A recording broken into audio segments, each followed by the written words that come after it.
Немецкие дачи. Настоящие дворцы. Вот. Да нет, шутка.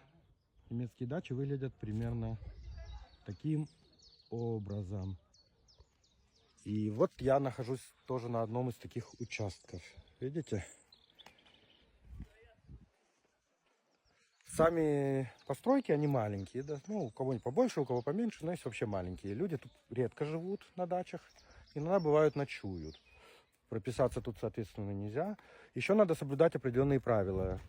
Территория, вот видите, например, у соседа засаженная.